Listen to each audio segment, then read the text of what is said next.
How relieved are you now that this process is over and you do have Kevin Durant on the Warrior roster? I mean, I don't know the right words, Jim. From the moment he said yes, which was Monday morning, until he signed his contract, which was about an hour and a half ago, my mind was thinking about all the things that could go wrong. But spending time with him, I flew to see him in the New York area on Tuesday. Got there late Tuesday night. Got to see him after he made the decision, spend a few hours with him, and then yesterday ate lunch with him and flew back with him today.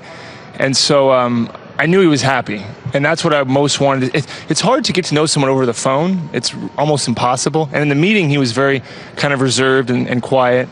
So when I got out there, he had said yes, and I got a chance to interact with him.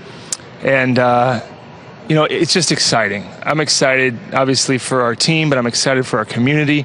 They are going to love not watching him play basketball. They're going to love that, but they're going to love to get to know him as a person. He's a real joy to get to know. We know the stories of him on the floor and the greatness that he brings to a team, and we can hear about how he's a better defender than people think that he might be. But what did you learn about him outside of basketball in that process? Because I think that's what's most interesting in the brief time I had a chance to talk with him, that he's certainly a thoughtful young man. Yeah. You know, it's interesting. You're right, thoughtful is a very good word to describe him, but he has this kind of deep love for basketball. It's not surface level, but also a simplicity to it. He doesn't want to be anything more than a person that goes out and plays as hard as they can with people he wants to do it with. So I learned from being with him that, you know, it's not all about trying to be anything or a superstar. And I think that's what he identified with Steph, and that I just want to have fun. I want to play basketball. I want to win. And I want to do something I feel good about doing. And I think that's how he made his decision. But to see him, interact with him, what I saw was an authenticity, a sincerity. Saw him interact with his family, with his father, with his agents, with Rich Kleinman, with his manager, Charlie Bell, and just a really decent person. For somebody of his stature, I was with him at lunch, and people were coming up to ask for pictures and autographs. You can learn a lot about somebody in those moments, right? How they respond to being interrupted while eating, and that you probably know. I mean, not everybody's classy. I've seen you interrupted. Yes, I do know. You've seen how I act. I see how you act. That's completely inappropriately. I'm eating. No, but he just to see the fact that he enjoys interacting with his fans. He cares about people. He treats people well. Those are things you can't see through the TV. But when you're at lunch with somebody and there's no cameras and you're just having a conversation with him and his people, that's when you get to know someone. And it was genuinely a lot of fun. I knew that if I got to see him for the last couple of days, I knew when he got here, you know, the community, everybody will envelop him. And so it was a chance to kind of get to know him before things got pretty crazy. You know, I hear you tell the story of flying back to spend time with him, and it makes me go back to when Steve Kerr took the job as the head coach, and one of the first things he did was, I think you probably had to buy him a bunch of plane tickets, right? All over the world, it seemed. He was going to meet individually with guys. Why is that so important in the Warrior process, that you guys somehow, before there's a basketball bounced once, and before you talk about X's and O's, that somehow you try to get a connection? Yeah, well, that's a good point. And Steve was obviously great at that with our players, and I think that helped us win a championship in his first year. But seeing our players, or anybody, when you work with someone, you usually only know them at work, right? You have conversations at work, you may go to lunch at work, but how often do you go to their house, or how often do you go to a neutral place? And I feel like for our players, when you interact with them in areas that aren't common, right? It's easy to sit on the sidelines here after practice. That's not the same as going across the country to see someone or going over to their house. It's a different environment. So just being in that is helpful to kind of cut through all the basketball stuff. And then the other reason, Jim, would be things are going to get hard. I promise you, as great a guy as Kevin Durant is, he's going to get frustrated with us at some point, right? Or a teammate or a coach or me.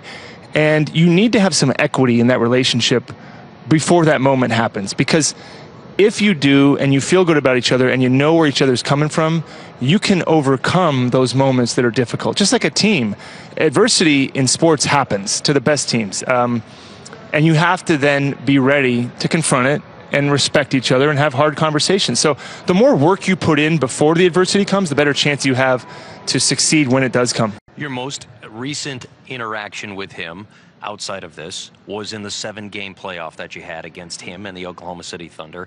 In that 7-game playoff, and I know you understand what a great player he was, What more did you learn, or what did you take away from that 7-game playoff in which you watched him on a regular basis and watched Steve and his crew try to figure out a way to do something with him? Well, I saw a couple things, Jim. I saw what an amazing competitor he is. I saw that he, that whole team, not just him, the whole Thunder team, competed at the highest level. And I saw his ability to raise his game up, and then also defensively. I saw an effort defensively that he's able to show that was tremendous. I mean, on ball, off ball, blocking shots, his length. So there's all these things. When you play someone in the series, you see them in a different light. You see, for them, we saw them 7 times up close. You don't ever do that in the regular. You don't play a team 7 times in a row. We did that with the Cavs. We did that with the Thunder. You get to know them in a much more intimate way as far as what's great about them, what isn't, what are they good at, how do they respond to winning, how do they respond to losing, how do they interact with their coach, how do they interact with the crowd, how do they interact with the opposing team, the referees. What I saw from him was a guy that loved to play basketball, loved to compete, was gracious in victory and defeat. And so all those things are what you look for when you want to add someone. I just never thought we would ever be able to add someone of his stature. It is by far the most, I'm not sure what the right word is, but the thing that I thought was least likely to happen to this team. Steph was drafted before me by Larry Riley. I was part of drafting Clay. We drafted Draymond, Harrison. We traded for Andre. This watershed moment I never envisioned happening. To add a free agent of his stature is a very, very rare thing in our league. How confident were you when you had that meeting with him back in New York? Not very confident. You know why? You just interviewed him. He's very quiet, and I sensed that he was interested in us. I sensed he had a lot of questions, but he wasn't that forthcoming. He was inquisitive. He asked our players. The players interacted. They went off and interacted on their own, which we thought was important to see how they clicked and got along. I felt like he respected us. I felt like he didn't have anything to say against us, but I did not know with any belief that he was thinking about coming, that he would actually do it. I thought he might consider it, but I'm sure he considered it with every team he met with. He met with some really good organizations, some great people. And until he called on Monday morning and told me he was coming, I was fully prepared. I had a speech prepared for a no answer. I did not have one prepared for a yes.